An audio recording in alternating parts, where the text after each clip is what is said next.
the McFarlane Toys DC Multiverse Injustice 2 Gorilla Grodd on today's episode.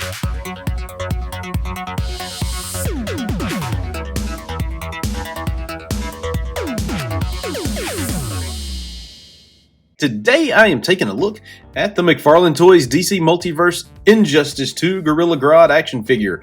Like always, we're going to start by taking a look at the packaging here. You can see Gorilla Grodd is front and center in this window package here. You can get a good look at the action figure. I love that. Side of the package just gives you a look at the Injustice 2 logo and the name Gorilla Grodd. Back of the package gives you a nice look at toy, and also you get these cool images of other figures that you can find in the line. This side of the package pretty much the same as the other side. Top of the box just gives you that Injustice 2 logo. Bottom of the box gives you the copyright gobbledygook and the UPC in case you need to find this guy. Alright, with that out of the way, let's open up this guy and let's play with him. Here is Gorilla Grodd out of the package. First off, we're going to look at the accessories. First up, he comes with this cool card. Well, let me take that back. It's not so cool. This is just an actual photograph of the actual toy. When McFarlane Toys first started doing the DC Multiverse line, we would get cool artwork. This is just a toy, and I'm not banging or saying that the guy who took this picture did a bad job. It's just not something that I want. Also, look at the thickness of the card. Very thin. When we first started getting these, thicker card stock.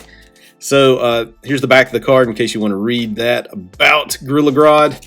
But these have just gone downhill in my opinion, and if they're going to continue to do this, throw it out, add more value to the figure by giving it a better paint job or something than just, including these. Like every figure, you get this cool DC black disc logo with the cool little peg right here to put his little bitty footsie in. And now we get to take a look at him up close. So first off, we're going to take a look at the sculpt and the paint. As far as the sculpt goes, this is a McFarlane toy. The sculpt always looks awesome.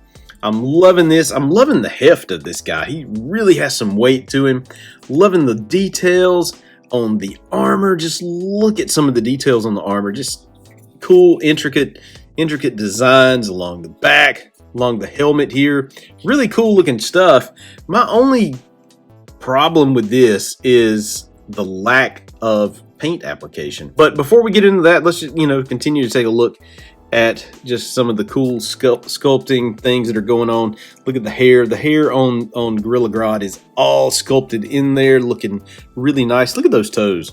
Oh, look at the little monkey toes. The little monkey toes are so cool, and he has that one little piece of armor on the one toe, like the big toe, like he's gonna, really stab you with it if he gets you. Cool hair sculpted on the back, on the neck.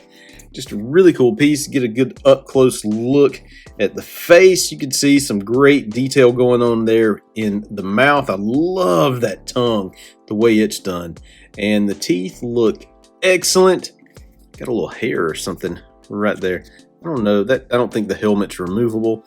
The eyes look good. As far as the paint job goes, the eyes look pretty decent painted. They are red. Now, another thing about this, as far as the paint job goes, that McFarlane has sort of been like kicking the paint to the curb here lately. So this guy basically has three different colors. So he has the black of his fur. He has this gold on here, and that's it. There's no wash. It doesn't look like or appear to be. There's nothing on there. Just this is gold plastic. I don't even know if it's painted. It's probably just pulled out of the mold that way. And then you have some nice detail on the teeth. The teeth are white, tongue is pink, and eyes are red, and the gums are red. So, that's about where all the paint application went to on this guy. Other than that, I mean, the paint job on this is just non-existent. And again, this is to me where McFarlane could add better value by getting rid of this. If this is all they're going to do with the cards now is just take a picture of the toy, on some backdrop, get rid of that card and just add an extra coat of paint to this guy. Just do a light, black wash or dark brown wash just to bring out some of the details of this piece. Okay, I can see where maybe they did a little bit right there, possibly. But other than that, no, I mean, just think how cool that skull would look with a little wash on it. One other thing I don't like is this material that they're using. It's real flimsy. It's not like hard plastic. This is very bendable, pliable material, especially up here. Same difference right here. Look how this just bends out if you want it to. So I'm not cool with that. So, but I mean, I'm not complaining too much, but I am sort of complaining because I don't like it. All right, so let's take a look at the articulation. As far as his head goes, he can turn all the way around, and he can kind of move to the side over here, turn his head that way. Can he look up? That's about as far as he's going to look up and look down. He can't move up and down too much. But yeah, I'm not too worried about that. As far as the arms go, you know, you're not going to get much more out of him than that right there. And reason being is because the shoulder pad things are keeping him from moving any further up.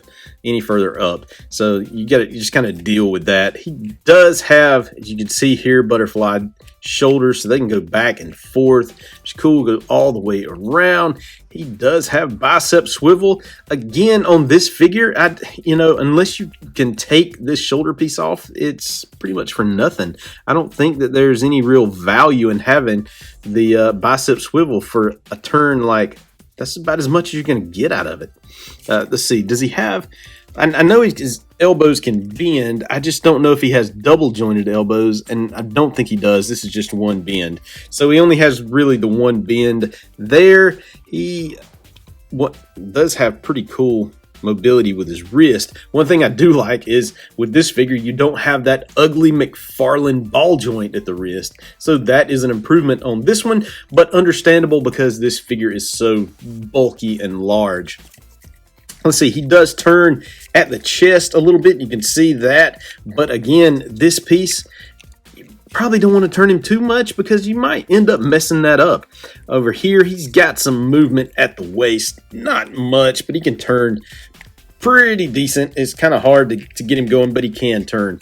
I'm losing plastic here for some reason. Every time I turn him, it's like a piece of plastic falls off. Now, here's where it ultimately fails for me. Okay, as you can see here, the legs, they can move this way and that way, but there's a lot less movement to these legs. Understandable again, because they're shorter legs, shorter, squat, stout legs. No double jointed knees here, just the one bend. And this is as far as they go. That's it. No more bend. That's it. Now he does have pretty decent ankle turn here. I do like the fact that they're not using the ball joint again. So he can move his ankle. Let me get that in camera. That way. Up and down is not, it can go up and down. Yeah, okay. I was thinking that wouldn't work, but yeah, it can go up and down. And of course, he has toe articulation, which on this particular figure, I do believe you probably need that. So all in all, a decent action figure. More so for the bulkiness of Grodd here than anything special about the figure. Now let's compare him to the recently released Injustice Flaw. Okay, here's where the problem is. Look at that. As you can see, I am not holding these guys up. They are flat on the ground. Flash is just as tall as Grodd. This is a problem for me. Grodd is supposed to be a big monkey ape monster. He's not. He's supposed to be way taller than the Flash. He should be like this, honestly. The Flash should come up to his neck, maybe. This thing needs another at least 2 inches of height to be ideal. So again, we're running back into those same issues from the beginning of the line, where scale is just sort of thrown out of the window for the sake of just trying to make what they think is a cool figure. And that's not cool, in my opinion. I wish that they would keep the scale intact. I mean, it's not that hard. I don't know if they're saying, okay, we can't make enough money off of this. There's not enough profit in doing it this way. If we do it shorter and we don't put, the paint here and there, we can save some extra cash. But guess what? They can save extra cash because they're re-releasing this guy in silver armor instead of gold. He's already out in some places, and they're making double off of this mold.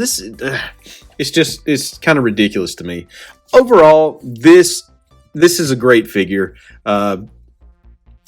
There's nothing too out of place with him other than the paint job. And if you are good at just putting some paint on something, then you can probably go in and customize and make some of this stuff really pop out. Some of the details on him pop out more so than what you get out of the package. Other than that, though, $19.99. For these figures, you can't pass up $19.99. And in fact, I've even seen them on clearance on some of the Facebook pages already, where people are finding him in Walmart on clearance. Definitely go grab him. He may not fit in well with your current Injustice 2 Flash, or really the McFarlane DC Multiverse line in general, but he's still a pretty decent figure. Okay, if you like what I'm doing, hit that subscribe button, hit that like button, share this content with all of your friends and family. Hit me up, talk toys with me. I love talking toys, and I will respond. Until next time.